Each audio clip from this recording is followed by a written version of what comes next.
Hello दोस्तों, Ram Ram ji. Creative family में आपका हृदयपूर्वक स्वागत है।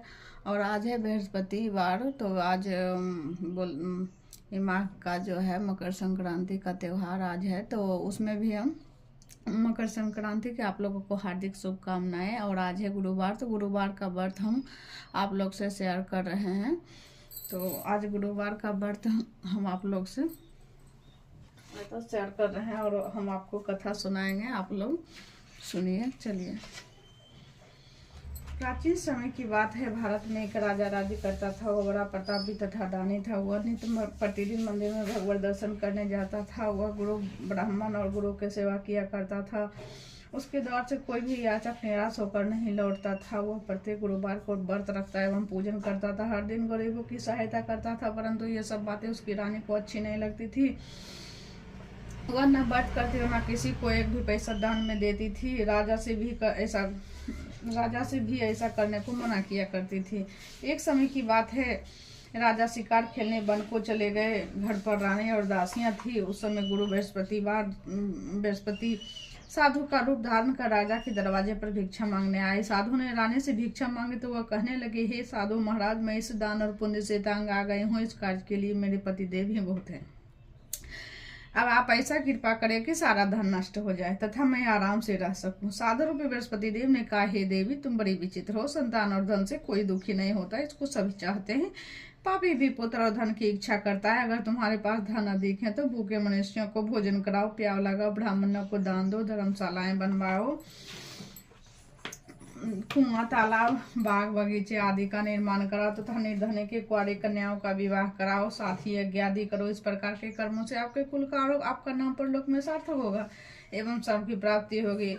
परंतु रानी साधु की इन बातों से खुश नहीं हुई। उसने कहा, हे साधु महाराज, मैं इससे धन की आवश्यकता नहीं है जिससे मैं अन्य लोगों को दान दूं तथा जिसको रखने और संभालने में मेरा सारा समय नष्ट हो जाए। साधु ने कहा, हे देवी, तुम्हारी ऐसी इच्छा है तो तुम जैसे मैं तुम्हें बताता तुम ऐसा ही करना। बृहस्पतिवार के दिन घर को गोबर से लीपना, अपने केसों को पीली मिट्टी से धोना, केसों को धोते समय स्नान करना, राजा से कहना वह हजामत करवाए, भोजन में मांस मंदिरा खाना, कपड़ा धोबी के यहाँ धुलने देना। इस प्रकार 7 बृहस्पतिवार तक करने से तुम्हारा धन नष्ट हो जाएगा। यह कहकर साधु महाराज रूपी बृहस्पति देव अंतर ध्यान हो गए। रानी के साधु के कहने के अनुसार 7 बृहस्पतिवार तक ऐसा ही करने का विचार किया। साधु के बताए अनुसार कार्य करते हुए केवल 3 बृहस्पतिवार ही बीते थे कि समस्त धन संपत्ति नष्ट हो गई। भोजन के लिए दोनों समय परिवार तरसने लगा तथा सांसारिक भोगों से दुखी रहने लगा। तब वह राजा रानी से कहने लगा कि हे रानी, तुम यहाँ पर रहो, मैं दूसरे देश को जाता हूँ, क्योंकि यहाँ पर मुझे सभी मनुष्य जानते हैं, इसलिए मैं यहाँ कोई कार्य नहीं कर सकता। मैं अब परदेश जा रहा हूँ, वहाँ कोई काम धंधा करूंगा, शायद हमारे भाग्य बदल जाए। ऐसा कहकर राजा परदेश चला गया। वह वहाँ जंगल से लकड़ी काट कर लाता और शहर में बेचता। इस तरह जीवन व्यतीत करने लगा। इधर राजा के बिना रानी और दासियां दुखी रहने लगे। किसी दिन भोजन मिलता और किसी दिन जल पीकर ही रह जाती। एक समय की बात है। दासियों को 7 दिन बिना भोजन के व्यतीत करना पड़ा। तो रानी ने अपनी दासी से कहा, हे दासी, यहाँ पास ही के नगर में मेरी बहन रहती है, वो बड़ी धनवान है, तो उसके पास जाओ, वहां से 5 सिर बीजर मांग कर ले आ, जिससे कुछ समय के लिए गुजर हो जाएगा। दासी रानी की बहन के पास गई। रानी की बहन उस समय पूजा कर रही थी। बृहस्पतिवार का दिन था। दासी ने रानी की बहन से कहा, हे रानी, मुझे आपकी बहन ने भेजा है, मुझे 5 सिर बीजर दे दो। दासी ने यह बात अनेक बार कही, परंतु रानी की बहन ने कोई उत्तर नहीं दिया, क्योंकि वह उस समय बृहस्पतिवार की कथा सुन रही थी। जब दासी ने रानी की बहन से कोई उत्तर नहीं मिला तो वह बहुत दुखी हुई। उसे क्रोध भी आया हुआ। लौट कर रानी से बोली, हे रानी, आपकी बहन बहुत ही धनी स्त्री है, वह छोटे लोगों से बात भी नहीं करती। मैं उससे कहा तो उसने कोई उत्तर नहीं दिया। मैं वापस चली आई। रानी बोली, हे दासी, इसमें उसका कोई दोष नहीं है। जब बुरे दिन आते हैं तब कोई सहारा नहीं देता। अच्छे बुरे का पता भी तब विपत्ति में लगता है। जो ईश्वर की इच्छा होगी वही होगा। यह सब हमारे भाग्य का दोष है। उधर रानी की बहन ने सोचा कि मेरी बहन की दासी आई थी, परंतु मैं उससे नहीं बोली। इससे वह बहुत दुखी हुई हो गया था। कथा सुनकर विष्णु भगवान का पूजन समाप्त कर वो अपनी बहन के बहन के घर आई और कहने लगी, हे बहन, मैं बृहस्पतिवार का व्रत कर रही थी, तुम्हारी दासी हमारे घर गई थी, परंतु जब तक कथा होती है तब तक हम लोग ना उठते हैं और ना बोलते हैं, इसलिए मैं नहीं बोली। कहो दासी क्यों गई थी? रानी बोली, बहन हमारे घर अनाज नहीं था, वैसे तुमसे कोई बात छिपी नहीं है, इस कारण मैंने दासी को तुम्हारे पास 5 से बेझर लेने के लिए भेजा था। रानी की बहन बोली, बहन देखो, बृहस्पति भगवान सबकी मनोकामनाएं पूर्ण करते हैं, देखो तुम्हारे पास घर में अनाज रखा हो। यह सुनकर दासी घर के अंदर गई तो वहां उसे एक घड़ा बेझर का भरा मिल गया। उसे बड़ी हैरानी हुई क्योंकि उसने एक एक बर्तन देख लिया था। उसने बाहर आकर रानी को बताया। दासी अपनी रानी से कहने लगी, हे रानी देखो, ऐसे हमको जब अन्न नहीं मिलता तो हम रोज की व्रत करते हैं, अगर उनसे व्रत की विधि और कथा पूछ ली जाए तो हम भी कर लिया करेंगे। दासी के कहने पर रानी अपनी बहन से बृहस्पतिवार व्रत के बारे में पूछा। उसकी बहन ने बताया, ही रानी बहन, बृहस्पतिवार को सूर्योदय से पूर्व उठकर स्नान करके बृहस्पतिवार का व्रत करना चाहिए, लेकिन उस दिन सिर नहीं धोना चाहिए। बृहस्पतिवार के व्रत में चने की दाल और नक्कों से विष्णु भगवान का केले के वृक्ष की जड़ में पूजन करें तथा दीपक जलाएं। उस दिन एक ही समय भोजन करें। भोजन पीले खाद्य पदार्थ का करें तथा कथा सुने। इस प्रकार करने से गुरु भगवान प्रसन्न होते हैं, अन्न पुत्र धन देते, मनोकामनाएं पूर्ण करते हैं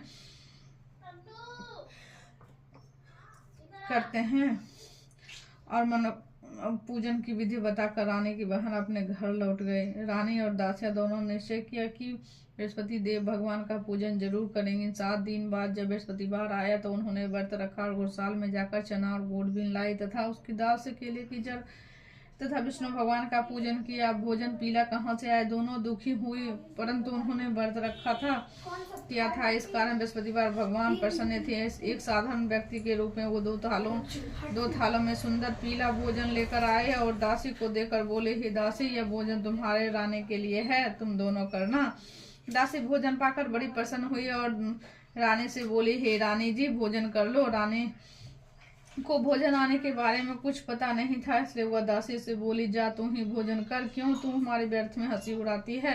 दासी बोली, एक व्यक्ति भोजन दे गया है।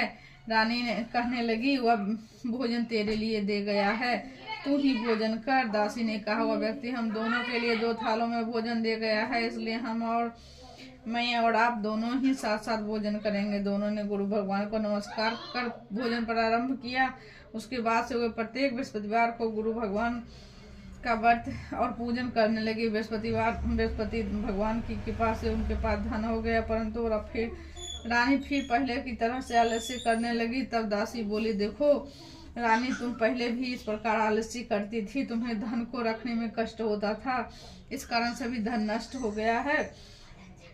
अब गुरु भगवान की कृपा से धन मिला है तो तुम्हें आलस्य होता है, फिर तुम्हें आलस्य होता है। बड़ी मुसीबतों के बाद हमने यह धन पाया है, इसलिए हमें दान पुण्य करना चाहिए। तुम भूखे मनुष्यों को भोजन कराओ, प्याव लगाओ, ब्राह्मणों को दान दो, कुआं तालाब बावड़ी आदि का निर्माण कराओ, मंदिर पर शालाएं बनवाकर दान दो, कुंवारी कन्याओं का विवाह कराओ, धन को शुभ कार्यों में खर्च करो, जिससे तुम्हारे कुल का यश बढ़े तथा स्वर्ग प्राप्त हो, पितृ प्रसन्न हो। दासी की बात मानकर रानी ने इसी प्रकार के कर्म करने प्रारंभ किए, जिससे उनका काफी यश फैलने लगा। एक दिन रानी और दासियां आपस में विचार करने लगे कि ना जाने राजा किस दशा में होंगे, उनकी कोई खोज खबर नहीं है।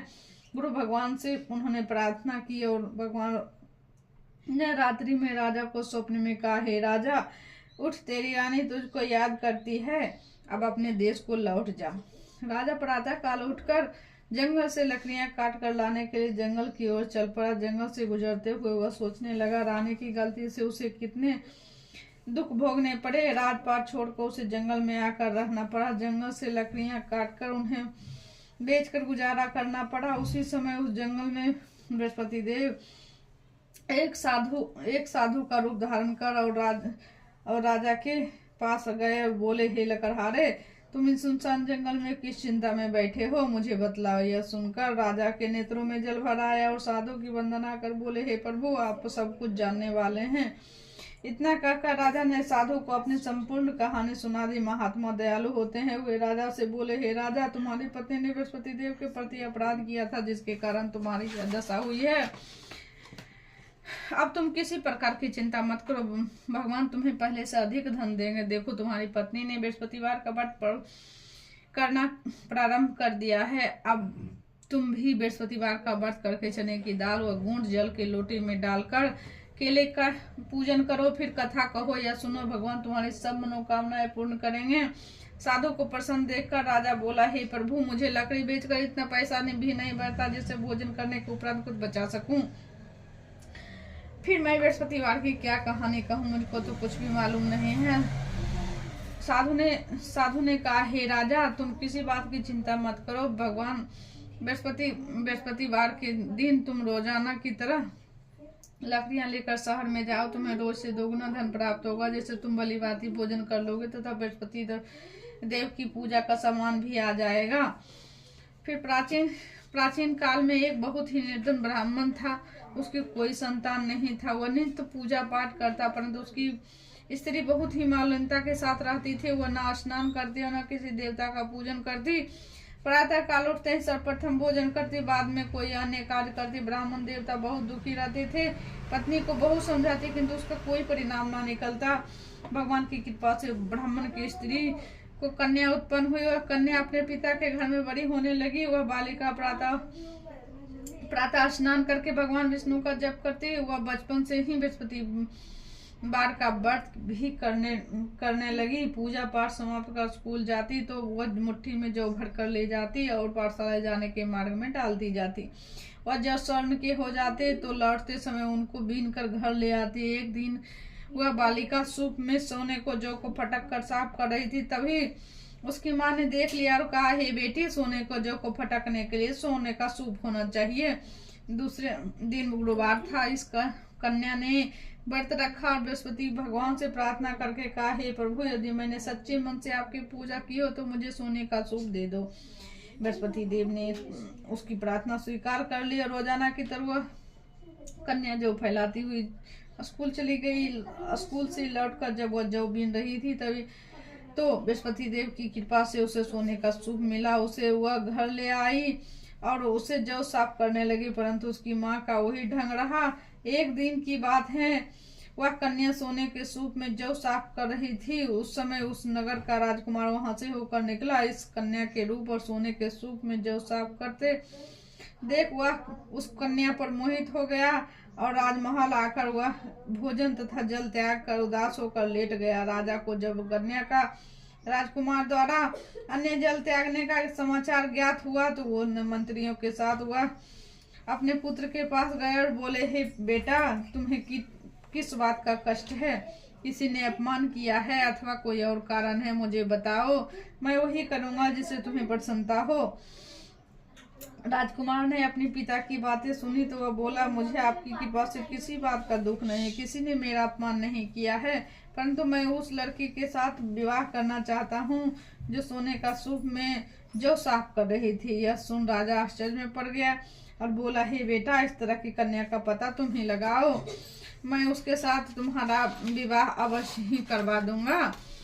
राजकुमार ने राजा को उस लड़की के घर का पता बतलाया। मंत्री उस लड़की के घर गया और राजा का आदेश ब्राह्मण को सुनाया। कुछ ही दिन बाद ब्राह्मण की कन्या का विवाह राजकुमार के साथ संपन्न हो गया। कन्या के घर से जाते ही उस ब्राह्मण की देवता के घर में पहले की भांति गरीबी का निवास हो गया। अब भगवान की भोजन के लिए भी अन्य बड़ी मुश्किल से मिलता। एक दिन दुखी होकर ब्राह्मण अपनी पुत्री से मिलने गया। बेटी ने पिता की दुखी अवस्था को देखा और अपनी माँ का समाचार पूछा। ब्राह्मण ने सभी हाल कहा। कन्या ने वह बहुत सा धन देकर अपने पिता को विदा कर दिया। इस तरह ब्राह्मण का कुछ समय सुख पूर्वक व्यतीत हुआ, लेकिन कुछ दिन बाद फिर वही हाल हो गया। ब्राह्मण फिर कन्या के यहाँ गया और सभी हाल कहा तो पुत्री बोली, हे पिताजी, आप माताजी को यहाँ लिवा लाओ, मैं उन्हें वह विधि बता दूंगी जिससे गरीबी दूर हो जाए। सब ब्राह्मण देवता अपनी स्त्री के साथ लेकर अपनी पुत्री के पास राजमहल पहुंचे तो पुत्री अपनी माँ को समझाने लगे, हे माँ, तुम प्रातः काल उठकर प्रथम स्नान दी करके विष्णु भगवान का पूजन करें तो सब दरिद्रता दूर हो जाएंगी। परंतु उसकी माँ ने उसकी एक बात नहीं मानी। वह प्रातः काल उठकर अपनी पुत्री का बचा जूठन खा लेती थी। एक दिन उसकी पुत्री को बहुत गुस्सा आया। उसने एक रात एक कोठरी से सारा सामान निकाल दिया और अपनी माँ को उसमें बंद कर दिया। प्रातः उसमें से उसे निकाला तथा स्नान दी करा के पूजा पाठ करवाया तो उसकी माँ की बुद्धि ठीक हो गई। उसके बाद वह नियम से पूजा पाठ करते और प्रत्येक बृहस्पतिवार को व्रत रखने लगी। इस व्रत के प्रभाव से उनकी माँ भी बहुत ही धनवान हो गई और बृहस्पति देवता के प्रभाव से स्वर्ग को गए। वह ब्राह्मण भी सुखपूर्वक इस लोक का सुख भोग कर स्वर्ग को प्राप्त हुआ। इस तरह कहानी कहकर साधु देवता वहां से लोप हो गए। धीरे धीरे समय व्यतीत होने पर फिर बृहस्पतिवार का दिन आया। राजा जंगल से लकड़ी काटकर किसी शहर में बेचने गया। उसे उस दिन और दिनों से अधिक धन मिला। राजा ने चना गुड़ आदि लाकर बृहस्पतिवार का व्रत किया। उस दिन से उसके सभी कलेश दूर हो गए। परंतु अगला गुरुवार का दिन आया तो वह बृहस्पतिवार का व्रत करना भूल गया। इस कारण बृहस्पति भगवान नाराज हो गए। उस दिन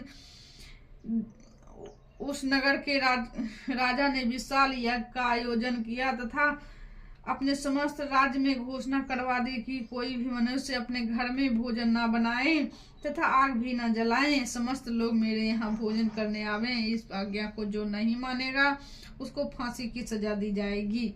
राजा की आज्ञा अनुसार राजा ने सभी वासी राजा के भोज में सम्मिलित हुए, लेकिन लकड़हारा कुछ देर से पहुंचा। इसलिए राजा उसको अपने साथ महल में ले गए। जब राजा लकड़हारे को भोजन करा रहे थे तो रानी की दृष्टि उस खूंटी पर पड़ी जिस पर उसका हार लटका हुआ था। उसे खूंटी पर हार लटका दिखाई नहीं दिया। रानी को निश्चय हो गया कि मेरा हार इसी लकड़हारे ने चुरा लिया है। उसी समय सैनिक बुलवाकर उसको जेल में डलवा दिया। जब लकड़हारा जेल खाने में गया तो बहुत दुखी होकर विचार करने लगा कि ना जाने कौन से पूर्व जन्म के कर्म से मुझे यह दुख प्राप्त हुआ है। और उसी साधु को याद करने लगा जो जंगल में मिला और तथा तत्काल बृहस्पति देव साधु के रूप में प्रकट हो गए और उसकी यह दशा को देखकर कहने लगे, अरे मूर्ख, तू बृहस्पति देवता की कथा नहीं कही, इसी कारण तुझे दुख प्राप्त हुआ है। अब चिंता मत कर। बृहस्पतिवार के दिन जेल खाने के दरवाजे पर 4 पैसे पड़े मिलेंगे। उनसे तुम बृहस्पति देव की पूजा का सामान ले आना। तेरे सभी कष्ट दूर हो जाएंगे। अगले बृहस्पतिवार से उसे जेल के दरवाजे पर 4 पैसे मिले। राजा ने पूजा का सामान मंगवाकर कथा कही और प्रसाद बांटा। उसी रात्रि को बृहस्पति देव ने उस नगर के राजा को स्वप्न में कहा, हे राजा, तूने जिस आदमी को जेल खाने में बंद कर दिया है वो निर्दोष है, वो राजा है, उसे छोड़ देना। रानी का हार उसी खूंटी पर लटका हुआ है। अगर तू ऐसा नहीं करेगा तो मैं तेरे राज्य को नष्ट कर दूंगा। राजा प्रातः काल उठा और खूंटी पर हार टंगा देखकर लकड़हारे को बुलाकर क्षमा मांगी तथा राजा के योग्य सुंदर वस्त्र आभूषण भेंट कर उसे विदा किया। गुरुदेव की आज्ञा अनुसार राजा अपने नगर में चल दिया। जब नगर के निकट पहुंचा तो उसे बड़ी ही हैरानी आश्चर्य हुआ। नगर में पहले से अधिक बाग, तालाब और कुएं तथा बहुत सी धर्मशालाएं, मंदिर आदि बने हुए थे। राजा ने पूछा कि यह किसका बाग और धर्मशालाएं हैं। तब नगर के सब लोग कहने लगे कि यह सब रानी और दासी द्वारा बनवाए गए हैं। राजा को आश्चर्य हुआ और गुस्सा भी आया। जब रानी ने खबर सुनी कि राजा आ रहे हैं तो उसने अपनी दासी से कहा, हे दासी, देख, राजा हमको कितनी बुरी हालत में छोड़ के गए थे। वह हमारी इस हालत को देखकर लौट न जाए, इसलिए तू दरवाजे पर खड़ी हो जा। रानी के आज्ञा अनुसार दासी दरवाजे पर खड़ी हो गई। जब राजा आए तो उन्होंने अपने साथ महल में लिवा लाई। तब राजा ने क्रोध करके अपनी तलवार निकाली और पूछने लगा, बताओ यह धन कैसे तुम्हें प्राप्त हुआ है। तब रानी ने बताया, हमें यह सब धन बृहस्पति देव के व्रत के प्रभाव से प्राप्त हुआ है। राजा ने तब निश्चय किया कि 7 रोज बाद तो सभी बृहस्पति देव के व्रत के पूजन करते हैं, परंतु मैं रोजाना दिन में 3 बार कथा कहा करूंगा तथा रोज व्रत किया करूंगा। अब हर समय राजा के दुपट्टे में चने की दाल बंधी रहती थी तथा दिन में 3 बार कथा कहता। एक रोज राजा ने विचार किया कि चलो अपनी बहन के यहाँ होवा आवे। इस तरह का निश्चय कर राजा घोड़े पर सवार होकर अपनी बहन के यहाँ चल दिया। मार्ग में उसने देखा कि कुछ आदमी एक मुर्दे को लिए जा रहे हैं। उन्होंने रोककर राजा कहने लगे, अरे भैया, मैं बृहस्पतिवार की कथा सुन लो। वे बोले, लो, हमारा तो आदमी मर गया है, इसको अपनी कथा की पड़ी है तो उसको अपनी कथा की पड़ी है। परंतु कुछ आदमी बोले, अच्छा कहो, हम तुम्हारी कथा भी सुनेंगे। राजा ने दाल निकाली और कथा कहनी शुरू कर दी। जब कथा आधी हुई तो मुर्दा हिलने लगा और जब कथा समाप्त हुई तो राम राम करते हुए वो मुर्दा खड़े हो गया। राजा आगे बढ़ा। उसे चलते चलते शाम हो गया। आगे मार्ग में उसे एक किसान खेत में हल चलाता मिला। राजा उससे बोला, अरे भैया, तुम मेरी बृहस्पतिवार की कथा सुन लो। किसान बोला, जब तक मैं तेरी कथा सुनूंगा तब तक 4 हरैया जोत लूंगा। जा, अपनी कथा किसी और को सुनाना। राजा आगे चलने लगा। राजा के हटते ही बैल पछाड़ खाकर गिर गए तथा किसान के पेट में बहुत जोर से दर्द होने लगा। उसी समय किसान की पत्नी रोटी लेकर आई और उसने जब यह देखा तो अपनी पुत्री से सब हाल पूछा। बेटे ने सभी हाल बता दिया। बुढ़िया दौड़ी दौड़ी उस घुड़साल के पास गया और उससे बोले, मैं तेरी कथा सुनूंगी, तू अपनी कथा मेरे खेत पर ही चलकर कहना। राजा ने लौटकर बुढ़िया के खेत पर जाकर कथा कही, जिसके सुनते ही बैल खड़े हो गए तथा किसान के पेट का दर्द भी ठीक हो गया। राजा अपनी बहन के घर पहुंच गया। बहन ने भाई की खूब मेहमानी की। दूसरे रोज प्रातः काल राजा जागा तो वह देखने लगा कि सब लोग भोजन कर रहे हैं। राजा ने अपनी बहन से पूछा कि ऐसा कोई मनुष्य है जिसे भोजन नहीं किया हो, मेरी बृहस्पतिवार की कथा सुन ले। तो बहन बोली, हे भैया, देखो, ऐसा यह देश ऐसा ही है। पहले यहाँ के लोग भोजन करते हैं, बाद में अन्य काम करते हैं। अगर पड़ोस में कोई हो तो देख आती हूँ। ऐसा कहकर बहन देखने चली गई, परंतु उससे कोई भी ऐसा व्यक्ति नहीं मिला जिसे भोजन न किया हो। वह एक कुम्हार के घर गई जिसका लड़का बीमार था। उसे मालूम हुआ कि उसके यहाँ 3 दिन से किसी ने भोजन नहीं किया है। रानी ने अपने भाई की कथा सुनने के लिए तुम्हारे कुम्हार से कहा। वह तैयार हो गया। राजा ने जाकर बृहस्पतिवार की कथा कही, जिसको सुनकर उसका लड़का ठीक हो गया। अब राजा की प्रशंसा होने लगी। एक दिन राजा ने अपनी बहन से कहा, हे बहन, मैं अपने घर जाऊंगा, तुम भी तैयार हो जाओ। राजा की बहन ने अपनी सास से अपने भाई के साथ जाने की आज्ञा मांगी। सास बोली, चले जा, परंतु अपने लड़कों को मत ले जाना, क्योंकि तेरी भाई को कोई संतान नहीं होती। बहन ने अपने भाई से कहा, हे भैया, मैं तो चलूंगी, परंतु कोई बालक नहीं जाएगा। राजा ने कहा, जब कोई बालक नहीं चलेगा तब तुम जाकर ही क्या करोगी। दुखी मन से राजा ने नगर को लौट गया और राजा ने अपनी रानी से कहा, हम निसंतान हैं, इसलिए कोई हमारा घर आना पसंद नहीं करता। इतना कहकर वह बिना भोजन आदि किए सैया पर लेट गया। रानी बोली, हे प्रभु, बृहस्पति देव हमें सब कुछ दिया है, वे हमें संतान भी अवश्य देंगे। उसी रात बृहस्पति देव ने राजा को स्वप्न में कहा, हे राजा, उठ, सभी सोच त्याग दे, तेरी रानी गर्भवती है। राजा को यह जानकर बड़ी खुशी हुई। 90 महीने रानी के गर्भ से एक सुंदर पुत्र पैदा हुआ। जब राजा की बहन ने यह शुभ समाचार सुना तो वह बहुत खुश हुई तथा बधाई लेकर अपने भाई के यहाँ आई। तभी रानी ने कहा, घोड़ा चढ़ने आई हो, गधा चढ़ी आई। राजा की बहन बोली, भाई, मैं इस प्रकार न कहती तो तुम्हें औलाद कैसे मिलती। बृहस्पति देव ऐसा ही है, जिसके मन में जो कामनाएं रहती है सभी को पूर्ण करते हैं। जो सद्भावना पूर्वक बृहस्पति देव का व्रत करता है एवं पढ़ता है और अथवा सुनता है, दूसरों को सुनाता है, बृहस्पति देव उसकी सभी मनोकामनाएं पूर्ण करते हैं। बृहस्पति देव उनकी सदैव रक्षा करते हैं। जो संसार में सद्भावना पूर्वक और सच्चे हृदय से बृहस्पति देव का पूजन करते हैं, उसकी सभी मनोकामनाएं उसी प्रकार पूर्ण होते हैं जैसे रानी और राजा ने बृहस्पति देव की कथा का गुणगान किया। उनकी सभी इच्छाएं बृहस्पति देव ने पूर्ण की। मनुष्य को हृदय से उनका जयकार करना चाहिए।